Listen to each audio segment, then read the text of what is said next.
ezala na vie na nga. Makila na yo ezala na fond na nga. Makila na yo etondisama na bomoi na nga. Pour que lisumu emona nga te. Etache nga te. Kufa ezwa nga te. Moto akokosa azwa nga te. Alléluia. Sokoza ya nzambe. Bakotatola koza ya nzambe. Bakoloza ya nzambe. Oza moto ya pamba te. On a de la valeur au ciel de l'Éternel. Yesu soki azomona valeur. Ata mokili omoni yo moto ya pamba. Laisse-moi te dire, il y aura un bon jour, un homme samaritain, une femme samaritaine viendra auprès de toi pour te demander ton Jésus à toi. Alléluia. Parce que à ce moment aux valeur, aux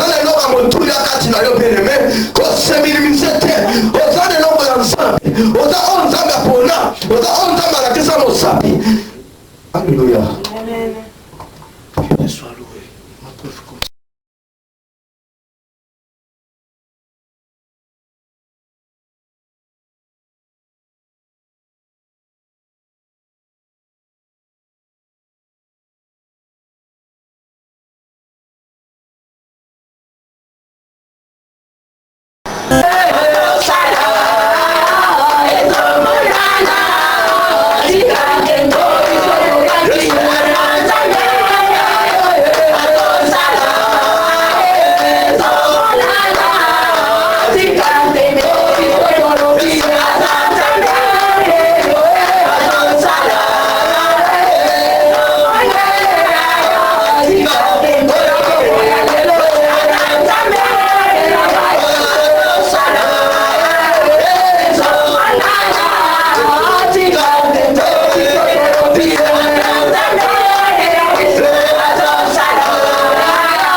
Yesu asalaka toujours. Amen. Yesu na biso akufa te. Eza na mona teme lelo ntango nake mosala Nzambe apesi ngai te. Tu n'as pas raison. Alléluia. Amen. Tu n'as pas raison. Oloba. Oloba te, tu n'as pas raison. Oh, moi, je suis beaucoup de oh, pasteur, wana bimaki na ngai. Na yo muto ko pasteur. Na pasteur, vous avez raison te. Amen. Bon, yo ndimaki ko bimana pasteur pona nini? Est-ce que pasteur a quand même na makasi? Te. Pasteur a même na hôtel? Te. Pasteur a violé qui yo? Te. Vous avez raison te. Bon, pasteur, père, yo père sous.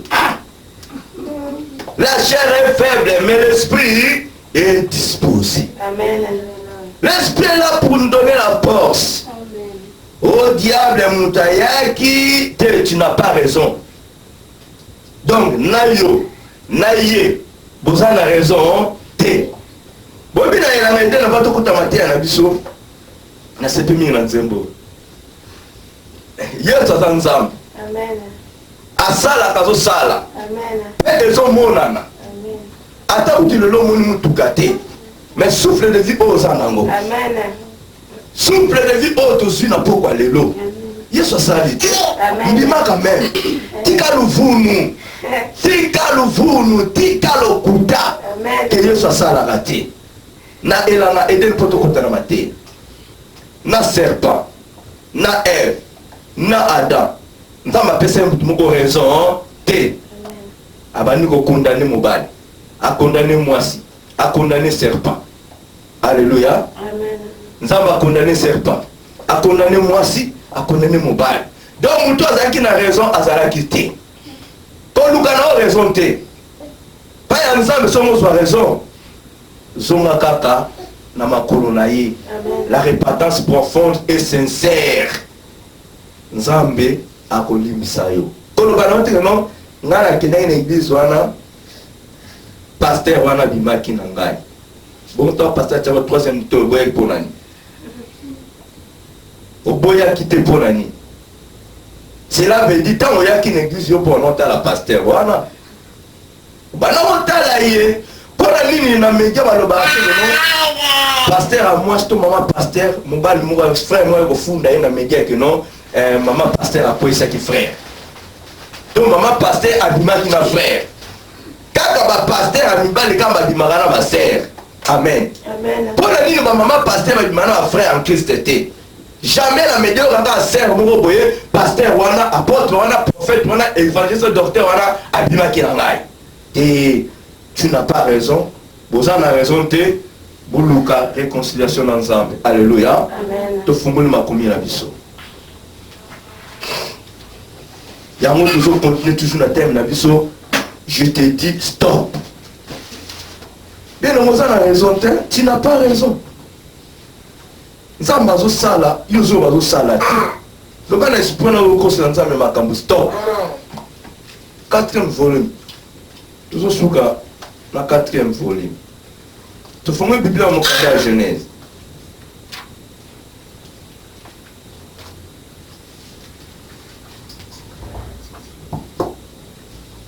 Genèse chapitre 31.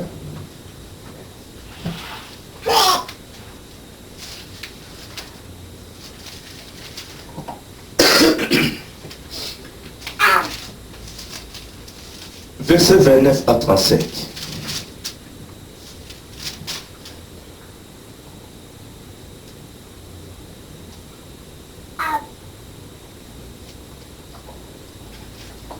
Amen. Je lis la parole de Dieu. Amen. Ma main est assez forte pour vous faire du mal. Mais le Dieu de votre peur m'a dit hier, garde-toi de parler à Jacob ni en bien ni en mal. Maintenant que tu es parti parce que tu languissais après la maison de ton père, pourquoi as-tu dérobé mes dieux Jacob répondit et dit à Laban, j'avais de la crainte à la pensée que tu m'enlèverais peut-être tes filles. Mais périsse celui auprès duquel tu trouveras de Dieu. En présence de nos frères, examine ce qui t'appartient chez moi et prends-les. Jacob ne savait pas que Rachel les avait dérobés. Là-bas, entrant dans la tente de Jacob, dans la tente de Léa, dans la tente de 2 servantes, et il ne trouva rien. Il sortit de la tente de Léa et entra dans la tente de Rachel. Rachel avait pris les téréphines, les avait mis sous les bas du chameau. Elle s'était assise dessus. Là-bas, bouillant toute la tente, elle ne trouva rien. Elle dit à son père, que mon Seigneur ne se fâche point si je n'ai pu me lever devant toi, car je sais qui est ordinaire aux femmes. Il chercha et ne trouva point les thérapies. Jacob, alléluia, volume ça tout ce qu'on a 35. Tu vas dire à combo la Yesu. Tous ceux qui continuent à terminer la mission, on a reparlé depuis la semaine passée. Je te dis stop. Tout le monde qui semaine où tu aussi là, le Nzambe a parlé de biso dans des commentaires sur la prostituée. Le a se décidé à commettre fin dans mon salaire où il y a la prostitution. De comment aussi, alors qu'il n'y a pas des espions, les serviteurs de Dieu, bah ça y est assurance que tant qu'on va causer un boca, qu'il y ait un niveau d'anaï et bitsama. Parler du Seigneur, assurance on commence à annoncer de la qui est. Bible dit la mission ceux qui m'ont dit Yesu botom bali bitsama. Amen. Amen. De comment si dans ça va n'être ça là, abana ko lier sa famille na yé na bongo na prostitution, bonga salité. Alors tant que le lobiko, alors que fait le lobiko pour na yé moroté, à chercher le lobiko pour na toute sa famille. Bah ça dans un balaka qui est effectivement tout ça pour y mais tout coup t'as de communion sur l'anda pour na yo. Ce qui va dans l'anda pour na yo, moto moroté sort ça avant ma bé. Oya pour ça avant ma bé, makila ne kotanga na moto na biso ko ya biso. Mais ce qui moko yo admis banda et épée makila na ye ekoyeba ko se tomeka na moto na ye moko. Bayoka na kindengwana a protéger kibango. La femme prostituée qu'elle était, a Luka qui a fait tomber les 2 hommes de Dieu. Nous avons souhaité biso tout le monde qui n'a volume 3 tout vous résumer la moitié. Il faut comprendre bien qu'il y a volume 3 pour comprendre au ensemble le bel qui biso kuna. Alors, la Bible est en biso likambo ya Rachel. Ndenge Jacob ayebaki ko quitter ba parents na ye pa akende koluka mbongo ndenge za bato msuno na bimi na komi mokolo nakende kofutela to nakende na mboka mo na sala converter. Jacob akimaki na ndaka ba parents ne parce que tia koyiba parce que tia ko tromper papa na ye parce que tia ko kosa grand frère na ye ayibi droit de naissance ya na ye ayibi bénédiction ya na ye auprès ya père na bango. Ndeko kima ya Jacob parcours na ye nzamba susu za kibiso lolinga kutana kila nzambe. Le problème est que ça comment que pas nous là-bas qu'on a qu'à travailler cette année pour la Rachel va tromper au lieu de Rachel va payer déjà. Il a travaillé aussi cette année de plus pour avoir Rachel. Tant où assis saki comme ça là à 5 qui était à moins basi na ye va kende. Pour Jacob a commettre 4 femmes. Ok Rachel, tant baza kobima nandaka ba parents nandaka papa na ye, Rachel alibaki banzambe nzambe te me banzambe ya papa na ye po bazalaki na ndako moko oyo tata na wana kokobondela nzambe ya bikeko. Alors Rachel ezalaki opportunité, occasion moko favorable pour elle. Dieu a envoyé Jacob pour te abimisa Léa na ndako oyo ya bikeko, mais Léa akomprenaki te. Léa akomprenaki te, plutôt Rachel akomprenaki te, apreperaki abimasi na banzambe ya papa na ye akende nango na ndako ya libala. Bible lobi na biso mokanda Genèse toujours, l'homme quittera son père et sa mère, il s'attachera à sa femme, le deux deviendront une seule chair. Donc lolenge ya mwasi mpe na mobali ntango yo okoki kobala ezosenga na yo okite baparent totalement. eza na bato mosusu okende ndako ya libala amoni bilamba oyo azalaki nango ata libaleki na ye basere na ye atikeli bango, bozwa na bino ngai nakendanga na ndako ya libala. biloko azalaki nango atiki akomema mbetu te mpo ake libala. eloko yo okende nango kaka biloko bami esombeli yo basani, soki mama azalaki kobomba apesi yo oke nango epe na mwa bilamba mokoma okende bilamba nyonso te. Alleluya. eza mpe na bato mosusu oyo alingani kokaba te anati nyonso, donc amemi tu ake nango. yango so tozomona a Rachel andimi komema na tata na ye na ndako ya libala. laba alandaki bango en réalité pas vraiment po Jacob ayebaki kojouer na mayele wana, mais alandaki banzambe na ye. Rachel amemi tata na ye na ndako ya libala. Rachel amemi banzambe ya tata na ye na ndako ya libala. Or que la Bible nous dit, nul ne peut servir deux maîtres à la fois. L'année matin, à maman pour faire un kibiso, a parlé qu'il est quand même. Moto a connu qu'on sert ensemble de balete. Soit au luki moko au tiki moko. Soit qu'il ensemble, le Dieu créateur a ensemble na yo, tikala na ye. Soit qu'il le pauvre diable a ensemble na yo, tikala na ye. L'essentiel que non yo pour ensemble moko. Mais au qui qu'on s'angisate. Alléluia.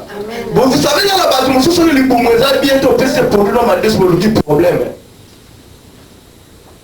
Si on a un moyen de mettre comme mégaté, place bazona ma pondo ma desu batie manyoko batie mbila mosaka keba batie sous ma sango donc ce qui biloko 4 à la fois. Peut-être on bien ambulance. On a la bienté. Alléluia. On a la bienté. Je vous dis la vérité. Mais ba yombe ba mesana nango. Oke muke pa manyanga ba mesana nango. Yo muntu moko mesana oliaka biloko mukiya. Oye kauka donc pousa ka funa pilipili tout ça. Ba peso ba bito tande wana na si okopota mbangu. Soki o mesana ko sangsa banzambe te ne sei même pas. Ne sei même pas. Pour la minute okufa. Na minute okufa poza ya yote. Rachel va vivre qui nengo wana. Alors dans opportunité et pesameli yo il faut en profiter nango. Rahab a profité qui na opportunité wana nzamba visiter qui est na nzela ya basali na nzambe. Abino c'est une occasion favorable pour moi et de na tika mosala o ya prostitution. Nzambe akoti na ndako na nga. Esengela bwaka nyonso natika bondumba ona bane kosala kobima na butu kozonga na butu. Bien maintenant Yesu a visité il faut profiter. Il faut le stop na bi oya kala. Il faut le stop na banzambe oya bikeko basala kate. Mais Rachel non, ce n'est pas le cas. Mais Rachel a dit non, il faut la même les sous tata na ndaka libala. Vous savez, il y a d'autres hommes on a beaucoup plus qu'à na mabala. Mabala monsieur soko marcheté. Makambo na okata libala so marcheté. Pour quitter nos parenté. O memi ba parano na libala. O memi makambo na mabe na libala. O memi bo kisina yo bo solo kano na libala. O memi makambo oyo esengela to tika pa batumsu o memi na kata libala. On vivre ma misère bien après au banaroya pour acquiser bateau. Là nous sommes au bas qui n'a chance naie en bongo. Au lieu wana bamakamza comme marché sous c'est parce que yo me matala. Quand là-bas sur la Jacob. Jacob a quoi kufa. Et là ça m'a fait intervenir. Pour racheter la Jacob et Moutou a vu ensemble naie. Aluki a monné le côté. Tant qu'on monite, aluki si comme ça là, va se réconcilier. Cela veut dire que non, alandaki banzambe parce que là-bas comme ça, naki bon motoraye, ayebe que non Jacob a travaillé à qui? Avec ton angela Jacob, ayebe ko pambolama. Soki ayebe ko manifester esprit mabe par rapport à bana ne mususu pena batu mususu approche na ye.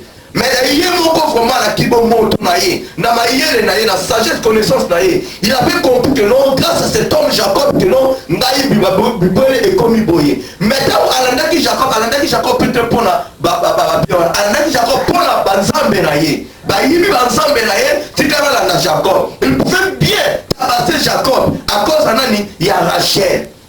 Dans la Rachel a mis sur Okosa, au Yibi Keko, ils ont péché, au Kosi sous Tata Nayo, au Bible le dit, honore ton père. Il y a une promesse là-dedans. Ceux qui honoraient parents Nayo, au vivre longtemps.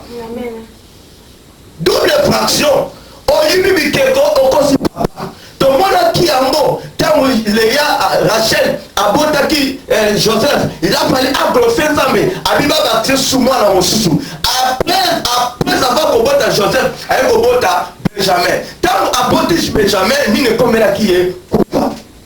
Après vivre longtemps, parce qu'assassin 2 mètres à la fois, et en plus, à cause du papa naïe, Bible dit que quand aussi parents naïe, on peut vivre longtemps. Il y a une promesse, à cause du papa, il dit que papa, il dit que il y a tata naïe, il y a Jacob. Et quand il aussi m'a bien aimé, tant que yo omemi, banzambe na yo, bizaleli na mabe, makambuno ya kala, na ndako libala, et kosi mbate na mobali na yo, et kosi mbate na nzamba mobali na yo, et kosi mbate na belle famille na yo. Alléluia. Et Seigneur na yo, on va stop na makambuno ya kala. Et Seigneur na yo, on va stop na ba copain na ya kala. Et Seigneur on va stop na ba nina o ba kumsa ba tunzela. Alléluia. Amen. Ozalaki na mokili. Ozalaki na environnement o ba ne ko kono bokele ba boîte de nuit. Bozoke no sala makambo zanga tina. Bozoke no mela masanga donc kokota ndako retard. C'est parce que ozalaki na mutu akodirige yo te. C'est parce que ozalaki na moto oyo akotia à l'aise te. Na moment oyo ozwi moto bien aimé, le Seigneur yo otia stop na ba relation mosusu. Tia stop na makambo mosusu. Tia stop na banzela mosusu.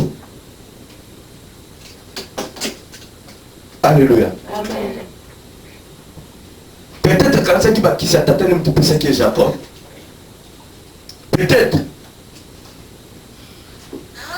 Qu'est-ce qu'il y a dans le remonte? Qu'est-ce qu'il y a dans le mobile? Qu'est-ce qu'il y a dans le mois cité? Qu'est-ce qu'il y a dans le chancete? Qu'est-ce qu'il y a dans le vite? Attends, le but que nous avons mis à sur mon bail, pas pour le bloc sur mon bail, pas pour le bloc sur mon salaire, dans une mois, dans un autre boy. Et donc, mes moyens à Koufa, alléluia. On comprend pas longtemps. Honorer Nzambe na yoti. Le Seigneur il y en a tout honorer Nzambe.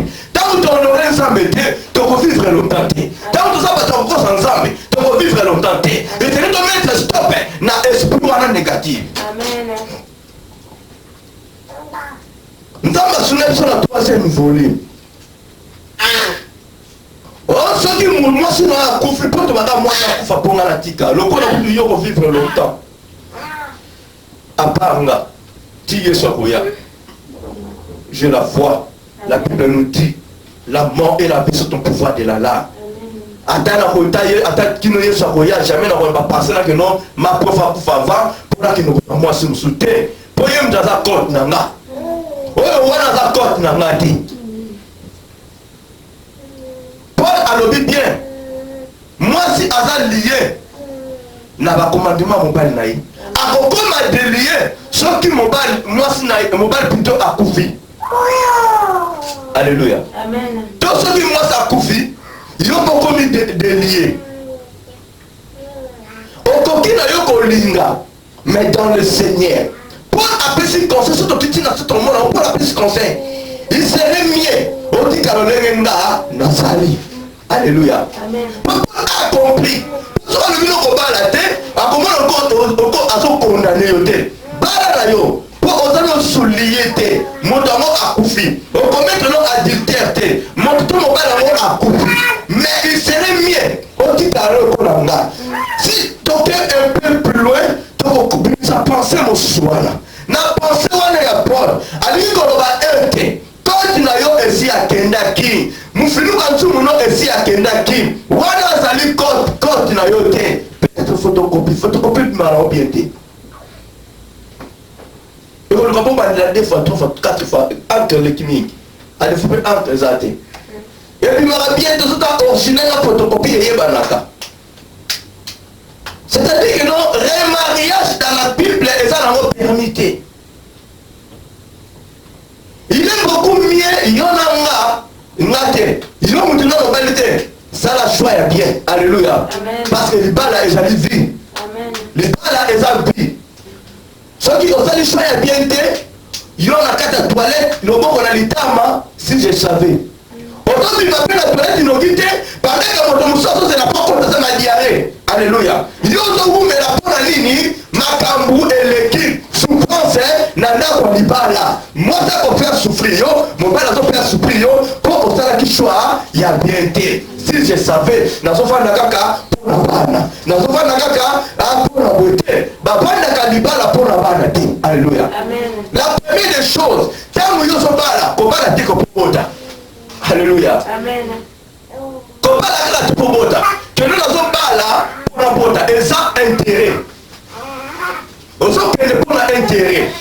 On a quelque n'a pas dit pour financer la bien, n'a pas la mobile moko ya mbongo. Aucun abonnement ya intérêt.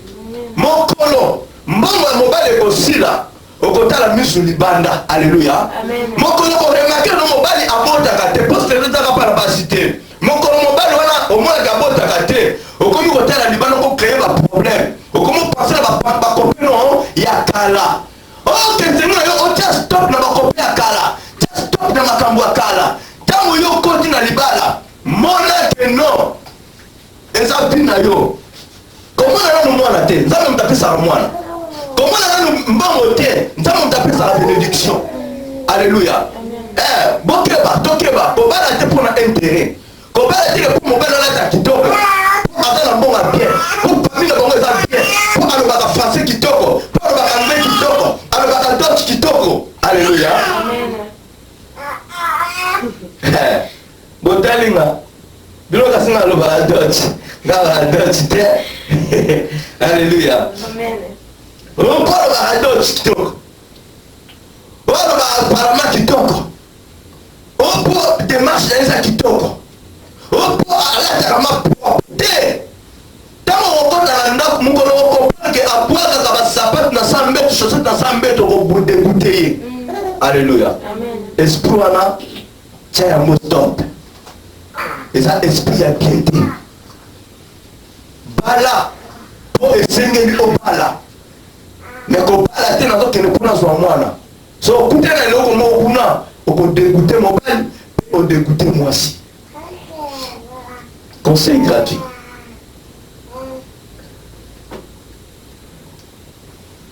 Soyez bien. Yesu alobi nini na mokanda ya Jean chapitre 4 verset 1er à 28.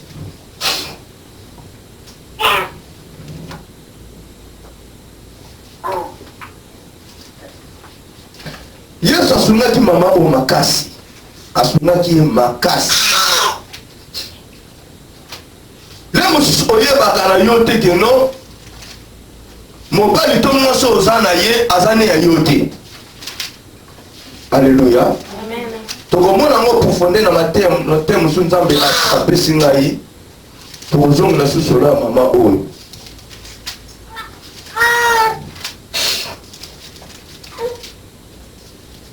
Jean chapitre 4, verset 1er à 28.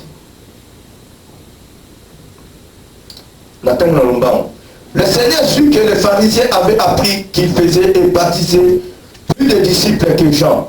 Toutefois, Jésus ne baptisait pas lui-même, mais c'était ses disciples. Alors, il quitta la Judée et retourna à Galilée. Comme il fallait qu'il passe par la Samarie, il arriva dans une ville Samarie, la ville de Samarie nommée Sichar, près du champ que Jacob avait donné à Joseph, son fils. Là se trouvait le puits de Jacob. Jésus, fatigué du voyage, était assis au bord du puits. C'était environ la 6e heure. Une femme de Samarie vint puiser de l'eau. Jésus lui dit, donne-moi à boire. Quand ses disciples étaient allés à la ville pour acheter des vivres, la femme samaritaine lui dit, comment toi qui es juif me demandes-tu à boire, à moi qui suis une femme samaritaine? Les juifs en effet n'ont pas de relation avec les samaritains. Jésus lui répondit, si tu connaissais le don de Dieu et qui est celui qui te dit donne-moi à boire, tu lui aurais toi-même demandé à boire et il t'aurait donné de l'eau vive. Seigneur, lui dit la femme, tu n'as rien pour puiser et le puits est profond. D'où aurais-tu donc cette eau vive? Es-tu plus grand que notre père Jacob, qui nous a donné ce puits et qui a bu lui-même, ainsi que ses fils et ses troupeaux? Jésus lui répondit, quiconque boit de cette eau aura encore soif.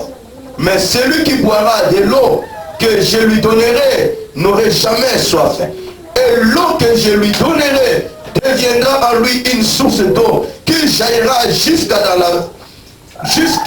dans la vie éternelle. La femme lui dit, Seigneur, donne-moi cette eau afin que je n'ai plus soif et que je ne vienne plus puiser ici. Va, lui dit Jésus, appelle ton mari. Amen.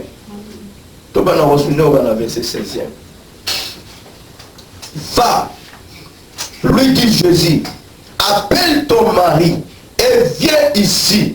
La femme répondit, je n'ai point de mari. Jésus lui dit, tu as raison de dire, je n'ai point de mari. Car tu as eu 5 maris, et celui que tu as maintenant n'est pas ton mari. En cela, tu as dit vrai. Seigneur lui dit, la femme, je vois que tu es prophète. Nos pères ont adoré sur cette montagne. Et vous dites, vous, que le lieu où il faut adorer est à Jérusalem. Femme lui dit, Jésus, crois-moi, l'heure vient où ce ne sera ni sur cette montagne, ni à Jérusalem, que vous adorerez le Père. Vous adorez ce que vous ne connaissez pas. Nous adorons ce que nous connaissons, car le salut vient des Juifs. Mais l'heure vient, et elle a déjà venu, où les vrais adorateurs adoreront le Père en esprit et en vérité. Car ce sont là les adorateurs que le Père demande. Dieu est esprit, et il faut que ceux qui l'adorent en esprit et en vérité. La femme lui dit, je sais que le Messie doit venir, celui qu'on appelle Christ. Quand il sera venu, il nous annoncera toutes choses. Jésus lui dit, je le suis, moi qui te parle. Là-dessus, arrivèrent ses disciples qui furent étonnés de ce qu'il parlait avec une femme. Toutefois, aucun ne dit, que demandes-tu ou de quoi parles-tu avec elle? Alors la femme ayant laissé sa cruche, s'en alla dans la ville et dit aux gens, venez voir un homme qui m'a dit tout ce que je fais, ne serait-ce point le Christ? Alléluia. Tout comme dans le verset 29.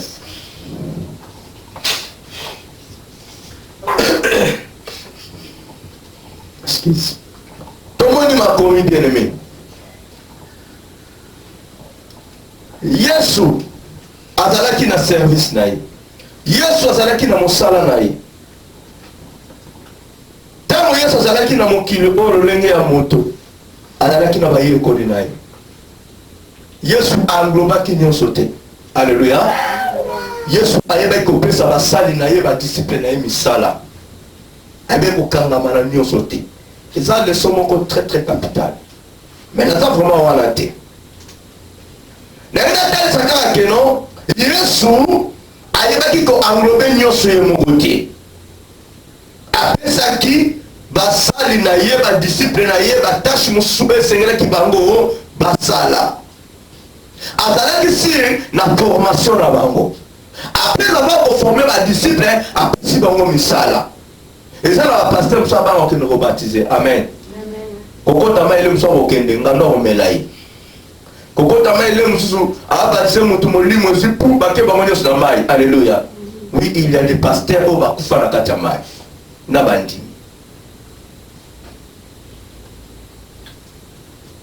Ba problème est yak.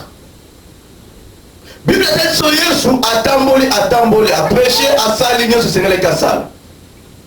Aye mama Yesu alembaki. Azalaki fatigué.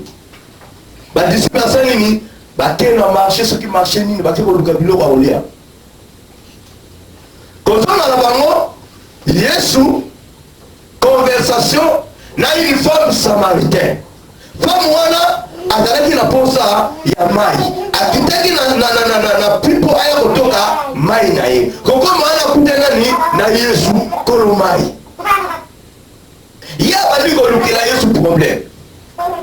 Que biso na ba juif fait relation les alakate. Pourquoi Yesu kusenga na mai? Bien aimé, ata yo boyi koza na relation na Nzambe. Ata na boyi koza na relation na Nzambe. Ta il y a des gens qui lukila Nzambe ennemi. Alléluia. Et dans la bataille, nous avons un ennemi, il y a la propre volonté. Il y a un boy na yé pour le ennemi, mais il y a un ennemi. Il y a quelqu'un qui a un but. Il y a quelqu'un pour un but. Et non, il y a quelqu'un qui pour créer sur un problème. Amen. Mais on est les premiers à voir pour le problème. Il y a c'est l'autre sur l'ennemi. Nous avons un ennemi. Nous avons un ennemi. Le monde qui a Yesu. Comme il est souple à Yesu. Comment Yesu te? Comment Yesu a fait un sur notre bien parce que non, bisona bino, tout ça la binemi, tout ça la relation te. Est-ce que yo maintenant on peut nous causer ennemi na Yesu? Alléluia. On cause ennemi na Yesu. Bon dimako? Ben oui. Ngana yo to cause ennemi na Yesu, to frère tout ça ennemi, afin de notre tout provoquer. Quand on dit qu'on péché, tu veux qu'on péché. Alléluia. Quand on dit stop le logo, on dit stop. Nous sommes les ennemis. Pour pécher, nous sommes séparés sur la relation qu'on a ratée. C'est ça que cette femme a déclaré. Nous sommes dans la relation. Pourquoi il y a des gens qui sont alléluia. Les soumous de Kabbalah qui vont à Yesu. Les soumous de Saïd qui vont à Yesu. Mais Yesu a approché pour abonner ma cambo. Et là, on va te que non, on a un problème à 4 millions de casse à manga vers Wana. Toko basute apote yo ennemi solo yo so boya na yo mais ya kati mboka ennemi solo alléluia Yesu aboya ennemi mais yé mon ba yé OK Yesu a se déplacé à yé pour la réconciliation Yesu a ko luka atala a provoquer ba ma la pile la banque non ngala bino photo yo kana soki bokobeta nga bobeta mais ngala bino il faut toyokana tala moto aleki Yesu makasa azate atoki nga natali diabingolo moto akokana Yesu azate pesu taka kite na mokili azali na bapakete abana oli ebende te otie kutuka te mais a décidé ata bozoluka bobomanga na tiki tone na kiti pour que nga na bino toyokana alléluia taka il y a des fois soit arrivé like pourra moto alondisaka yo te moto azoluka kolia yo tena stop na esprit na père comme il est dans ndako na ye ke na ye po yo bongwana alléluia et pour la pression parole de Dieu te Yesu ayaki ta tete mbabiki na ye pour la pression parole de Dieu na ye koluka réconciliation nga na bino ata moto aluka ko binemi ata tongaka yo ata moto tongo na tongo soko bimeli ye binemi ekosila binemi ekosila ata memeli elipa ata binemi ekosila ata kotongo na nsima ye l'essentiel alieli na yo alléluia l'essentiel na ntango wana bolobani yesu akotika ngo na motema na ye mais yo osi olongoli yesu osi alongolaki atalisi ndeko mwasi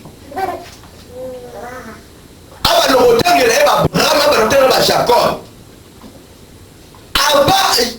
Abraham abotama, Jacob abotama, Yesu azala. Amen. Comment est Jésus? Amen. Nazala déjà wana, nazomona Jacob, nazomona Abraham. Ngao na benga ki Abraham, bimana ndako ba tata na yo kende place bo. Il a monté na Abraham. On sait la différence na Abraham. Non, on sait jamais différence ya nzambe na un homme de Dieu. A tout le monde un homme de Dieu va coopérer miracle sur une nini. Quand ça la différence na Yesu te, alléluia. Parce que Yesu ndem tukolo miracle. Yesu kolo eloko nyonso. Ninga try stop esprit wana ba comparaison. Cet esprit-là la comparaison comme même le problème. Au moins des pasteurs na biso alobaka bien. Pasteur tout ça mais Israël makas. Est-ce que pasteur na bino nzambe Israël makas tika ba comparaison pamba wana. Même esprit ça na pasteur wana, même esprit ça là et pas ya pasteur na yo. Alléluia. À moins que peut-être son pasteur wana za esprit oyo ya Rachel azalaki qui n'envoie zubi ke batatela kimi nango. Pour ça la comparaison il faut nous associer ça bien. Tout ça la comparaison banale, il y a règlement. Nous avons associé Moutouté, nous avons Moutouté, Azana Kis. Est-ce que nous avons que non, Azana Rachel, à qui nous avons dit que Tata Nanda Konaye, pour nous avons la comparaison à ton pasteur à toi, nous avons polling à Pamba. Il y a tout ça pour sa réconciliation. Il y a tout ça pour sa abandon, tout ça stop dans ma caméra, ma querelle. Oh, il y a ça dans la tine. Il y a Yesu, on peut sous querelle là yo. Car si y a un petit nous qui a amené na Yesu. Alléluia. Amen. On nous caille sous ma caméra. On lieu de prendre na yo, on continue à goloba. Si vous Yesu va dire que si vous vivez na yo. Kende ko benga na mobali na yo. On a dit que mobali na nda. Akosi Yesu. Na sala mobali te. Yesu a dit, tu as raison de le dire. Tu as eu 5 mailles. Assume qui eux. Nini ayebi ke ngai nazala 5 nazalaki na 5 mari. Tokosonga na matema on nzamba pesi ngai lelo. Amen. Tokota musindo bien. Yesu abile même oyo kuto sikoyo azala ye ya yote. Amen. Bien aimé. Yo moko oyebi ke no mobali otala ndako azana ya yote. Alléluia. Oyebi kaza copain, oyebi kaza makangu, oyebi ke no pasteur aza ya yote. Zela oya yo, on crée problème pour rien. Abonction 14 bana, 10 bana, introduction, on doit commencer à stopper. On doit continuer à si je savais, si n'a pas na yote. On doit continuer la souffrance wana. Pour yo moko na motita. Il y a des gens qui na motema na ye. Pas de moi na temba na ngate. Mais to fandaka. Alléluia. Oza komi bomba. Et Seigneur Yesu a béni yo. Et Seigneur, on a parole, on passe la tine à Kati. On comprend que non, il n'est pas mon mari. Amen. Il n'est pas mon épouse.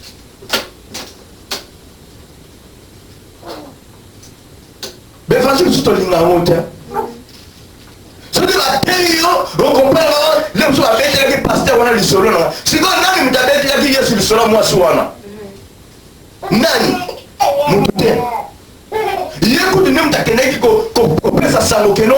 un prophète alobi makambo ya vie na ngai.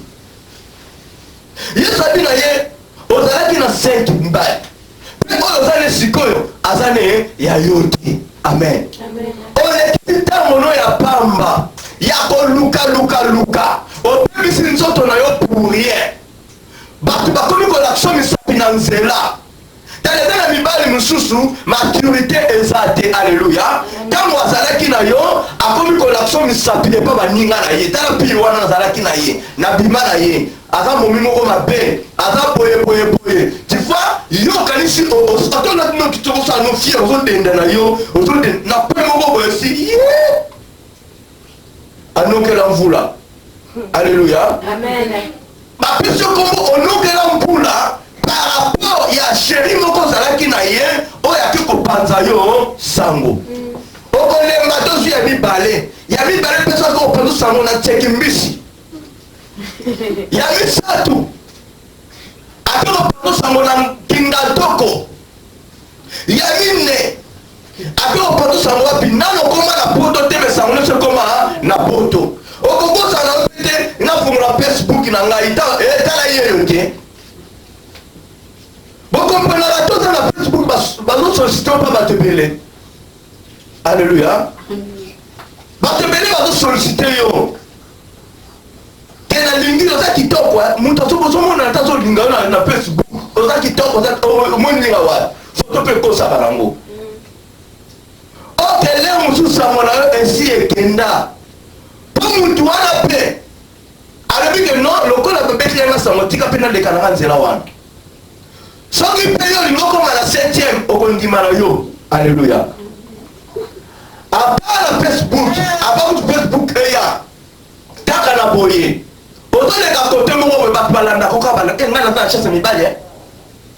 Na chasse mi balé. C'est une malédiction. Lucas délivrance. Alléluia. Amen. Lucas délivrance. Yo mutu moko. Balanda kalanda kayoka. Tango po ba baza ko finga yoka. No, toza na batu mususu. Soki ba bengi yete, amona beta mona kwa na malédiction. Yangi ka fa lemsu na denda biente. Na selina nu as. Lokola mutazana mikuwa te donc lokola mpuzo memaye. Poni ni ba benga ye kaka keno e ba benga kinga na nzela. Oko suntu kokomi na mibali mitanu. Na mibali mitanu wana koleka kutu cette femme samaritaine. Okomi lemsu na 10. Na 10 wana pe babali yote. O pe bisu nzoto na yo pour rien. Tangu yo moko komono komi na mibali mitanu 10. Ah, na lembi. Wana bango pe sosko kongo osala kala. Tangu yo ki kombo ngo, yo sala son. Na sala kala, atika na zwaka msusa kota nika. Alléluia. Amen. Yesu pe lo bana yo, ye baza ya yote. Ye pe aza ya yote. Luka code na yo. Zela temps. Oswa code na yo. Amen. Et là mibali mususa passe temps. Yo mobali okumaka kotyaka barabote soki namibali otya bafode te obima soki ozongala elongi poudre donc nga balingaki nga babenga pase ya moko boye eza malédiction ezo nécessité délivrance. Yo mobali basi bama obengabenga yo basi bazolinga yo opona aboka mpona lataka bien mpona pakola parfum bien te il faut mitala bien kele meme koloba paster talala likambo oyo koma basi bakomi kolinga nga. Arrêtez mon bal falinga mwasi. Alléluia. Amen. Yo mbasi baso linga yo. Na jour mo 4 mbasi baso landa yo. Pour ta nama prof na internet. Sur na Nigeria. Un homme a couffé à cause de quoi? Va violer la Sibasi. Va violer la Sibasi. Un homme. Les personnes qui disent que l'homme il ne peut pas violer la basi. Mais vice versa. Basi va comme violer Mibali. Ils ont même appelé Nakufa. Même chose que la Zimbabwe. Ils ont la groupe de basi va violer la Mibali. Alors, il y a un moment où moi ça l'ingi, et même ça n'a pas bon rien, n'a qu'un des caractères. Ils ont une nécessité de délivrance. Alléluia. Ce n'est pas digne. Esprit ozo tinda yo mwasi alinga yo just stop na esprit wana. Alléluia. Just stop na esprit wana. Yesu alobi na ye mobali oyo oza na ye aza mpe ya yo te. Lelo Yesu alinga sauve yo. Yesu alinga bikisa yo. Yesu alinga fungula misu. Omona vrai mobali na yo, omona vrai mwasi na yo. Parfois mwasi oyo tiaka ndaku aza ya yo te, mutu pasi. Donc, au moins, on a coûté. Et là, le pasteur m'a dit, on va vivre pendant 19 ans, on a voyé bien. Le homme a décidé, divorce. Amen. Un homme de Dieu. Le homme a décidé, divorce. Bon, on va aller à Kalawana. On a dit, le bon de la King Famete, t'as un peu sa mélayo, on soit côte na yo. Alléluia. On soit plus côte na yo. Malgré toute incompréhension qu'on a. Malgré tout les décisions qui sont là. Mais au comme à un niveau que non, on a souffrir, on a l'estomac, ti bato mokili babiki no oza na sida oke sida te makambo ozobivre na ndako yango te oza coincé oza lié puis que tu as la parole de Dieu à toi moyen au divorcer eza te alléluia okufi mais cet homme de Dieu a dit que non on a venu comme on a pendant 19 ans on a suite décision à combien lettre de divorce malgré cela abimi libanda ya parole de Dieu tant il y a que bobala malgré à commettre adultère na moi si on ya bali wana ba commettre adultère alléluia amen ok Bible dit aucun adultère héritera le royaume de Dieu. On lui a posé beaucoup de questions. Abi on a sali et ça coûte tel que nous embêter mais ça au taxe marché kaka ngamoko. Un homme de Dieu pour un enfant de Dieu a connu qu'on agit n'engo na te. Donc c'est là vanda pondi matu mukumba yango ou bien tikala n'engo wana. C'est pour cette raison que non et c'est na yo mutuna normalité. Ça la choix est bien. Vanda ça la choix est bien. Pour sinon de Yesu akoyela bi que non mobali wana za yote. Moi swana aza yote batu balingi ba prédication ya boyete balingi ka opepe so eo ya condamnation te Yesu aza ko sauver Yesu aza ko bikisa la parole de Dieu ezali épée alléluia parole de Dieu ezali épée mais tous les tranchants parole de Dieu ezali nzete o le bateau est prêt ezali épée tant ekoti et ce n'est pas sous la haute sentiment de non na soki amen na soki ngana yo toza na temps mingi ya ko réfléchir na beaucoup de choses soki to tosala likambo songolo na domaine ya libala nazala likambo ko réfléchir te esi na banda nzambe asumanga nazwa compte nanga alléluia yo mutu nalobali te kolinga te yesu akobanoke no oyo aza wana aza ya yo te bien-aimé tina niveau banokokosa yesu femme samaritaine ayebaki que biso na ba juif tozala na relation te azalaki na raison na ye akosa yesu mpo ayebi ne yesu te alléluia maintenant yo nanga toyebi yesu très bien sikoyo raison eza nini ya kokosa yesu olie toloba ne vérité ozokosa yesu nasali lisumu te mais bible elobi il n'y a aucun juste dans ce monde sur la terre qui fasse le bien yesu ayebi yango la parole de Dieu elobi na biso mais yesu alobi na yo péché yo olobi ke non na péché te oza na mobali naza na mobali te osala ekobo nasala ekobo te oyebi kokatata na yo nayebi yango te siko ozoluka ennemi na yesu te alléluia amen pour que oluka ennemi na yesu te bien-aimé vanda tranquille to vanda tranquille yesu ta ekoka akosepelisa yo na nga na eloko oyo oza nango posa vi eza na retard te mabende liwa me mutu oyo attache na yesu akokufa na ye te akufa te yesu aza vi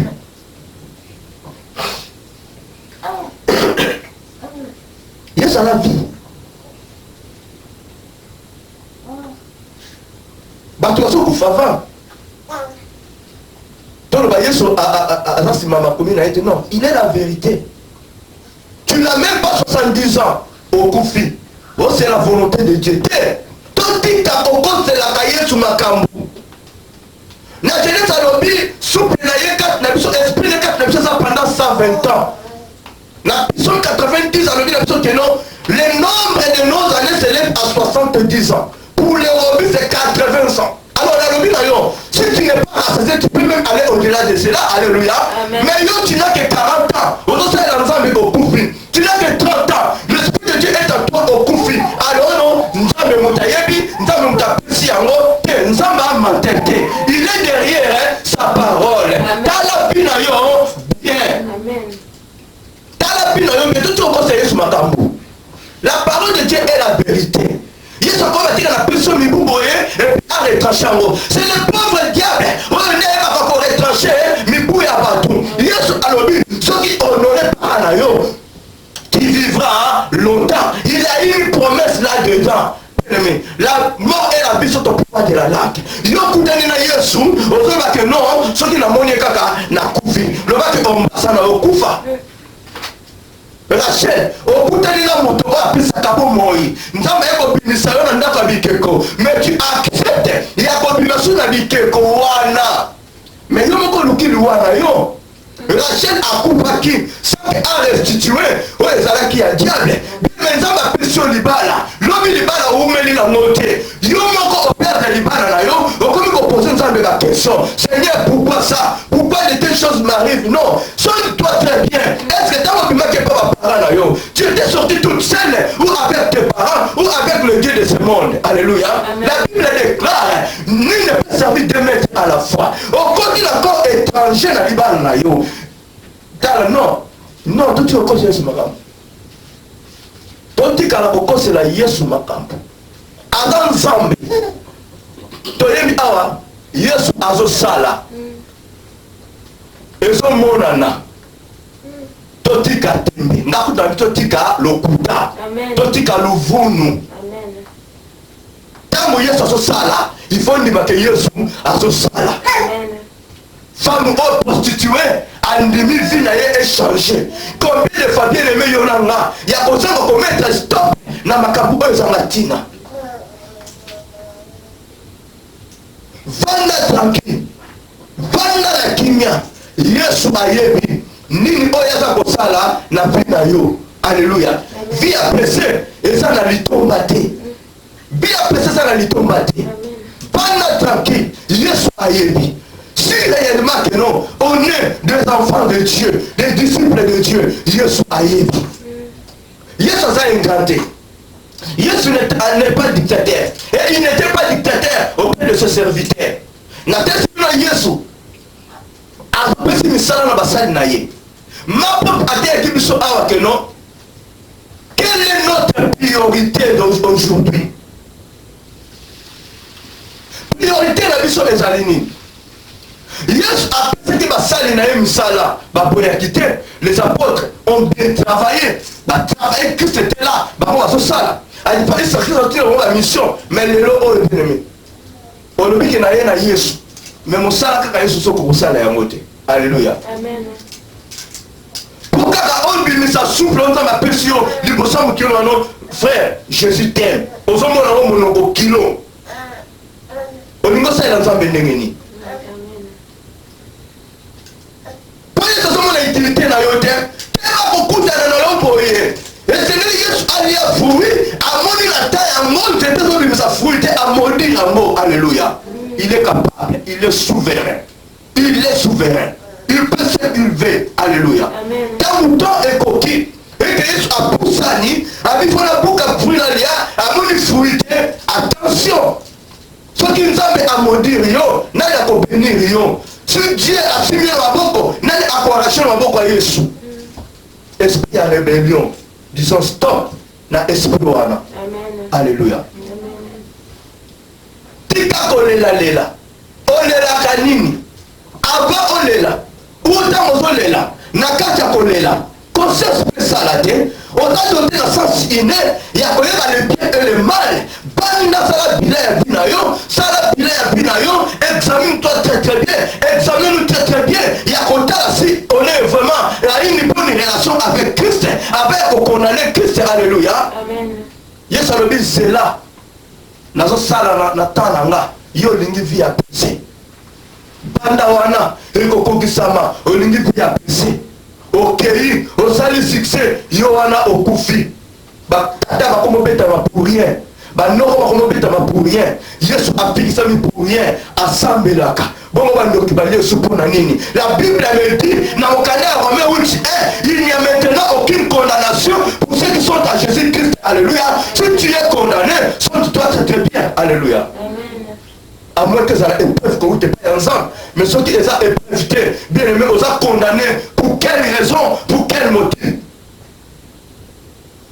si tu es maudit pour quelle raison pour quel motif non tout ce qu'il faut changer Yesu na makambo ezanga te Yesu alobi venez à moi vous tous qui êtes fatigués yaka yo muto za fatigué Yesu abi koyele lokuta na yo to so kosile makambo te Yesu azobenga yo oya ko charger ye osalela ye ye apesa yo mikumba oyo ezanga na mokilo mais ye azwa oyo yo nanga oyo si ebuya azolumba solo alléluia amen mais Yesu alobi te ke no yaka ko charger ngai na kokosa tu es dans le Seigneur, tu as toujours chargé quand Yesu na épouse, ok, il n'est plus là. Yesu na tombeau, ok, il n'est plus là. Alléluia. Arrêtons. Mettons stop. Mettons stop. Prenons des décisions positives. Tous à la perdre la décision. Oh les laka, pourquoi? Jacques 2, verset Bible Nationale. Rahab, la prostituée, ne fut-elle pas également justifiée par les œuvres lorsque le récit, le messager est qu'elle fit partie par un autre chemin? Alléluia. Une femme qui était prostituée païenne, la Bible nous dit qu'elle était justifiée à cause de ses œuvres. Alléluia. Quelles sont ces œuvres? On est que justifié sur ne commence la prostituée. Bah, œuvre les alquinies. Pourquoi elle est à la vivante, elle est à la mouvement? Est-ce que rien? Après ce qui va nous communiquer le bon? Non. Après ça, on va le communiquer. Une païenne, une prostituée a été justifiée. Dans les œuvres, sa foi a été portée. Dans les œuvres, c'était juste amour. Considération, pas ensemble. Miséricorde. C'est pour cela que je dis souvent, il y a des païens qui font mieux que les chrétiens. Il y a des païens qui agissent mieux que les chrétiens. Il y a même des païens qui ont la crainte de Dieu que le chrétien. Le païen a la crainte de Dieu que le chrétien. Nous trouverons dans l'église les chrétiens, les enfants de Dieu. Non, ils n'ont même pas la crainte de Dieu. Ils n'ont même pas l'amour. Ils n'ont même pas la miséricorde. Mais toutes ces choses-là de Dieu, nous les trouverons hors de l'église, chez les païens et les païennes. Alléluia. Je vous ai fait voir que cette femme prostituée à recevoir la salle ensemble, mais à protéger Bango, à séduire Bango. Mais ce n'est pas le cas d'aujourd'hui que les enfants de Dieu, on dit au point ça y est, alléluia. C'est une occasion pour toi.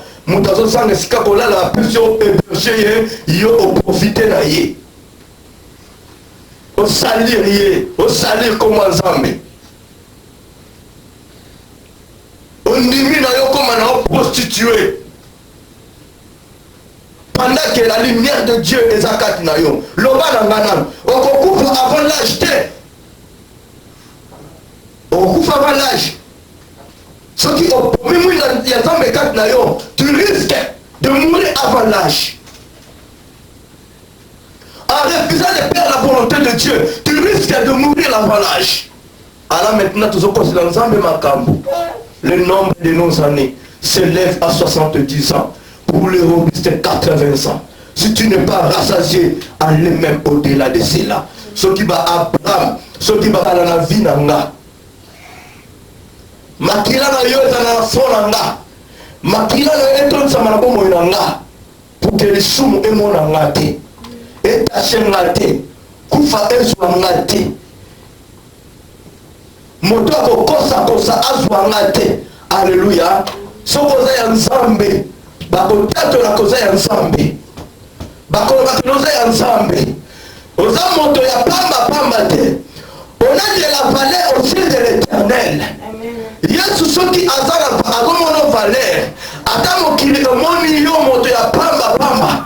Laisse-moi te dire, il y aura un bon jour, un homme samaritain, une femme samaritaine viendra auprès de toi pour te demander ton Jésus à toi. Alléluia. Parce que à ce son été, aux âmes valeur, aux âmes de l'homme tout ya katina yo bien aimé, qu'on se minimise, aux âmes de l'homme ensemble, aux âmes ensemble à Pona, aux âmes ensemble à la question de Sapi. Alléluia. Amen.